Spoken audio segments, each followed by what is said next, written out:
انوکھی قسم کی ایسی مراعات ہیں کہ پاکستان کا جمہوری معاشرہ اس کا بالکل بھی تقاضا نہیں کرتا۔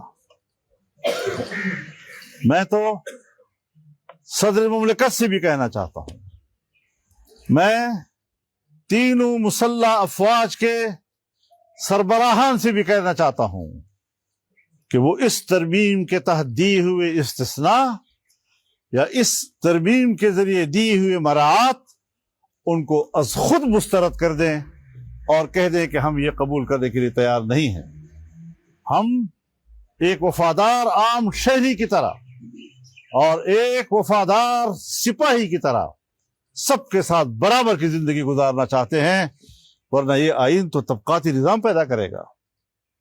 کچھ لوگ آئین سے ماوراء ہوں گے اور کچھ پاکستانی وہ آئین کے پابند ہوں گے، قانون کے پابند ہوں گے، اور کچھ آئین سے قانون سے ماوراء ہوں گے۔ یہ کیا طبقاتی نظام ہے ملک کے اندر؟ مساوات کے نعرے لگانا اور اس کے بالکل تضاد کا قانون پاس کرنا، یہ میرے خیال میں کسی جمہوریت پسند اور نظریاتی شخص یا جماعت کے لیے شائع نشان نہیں ہے۔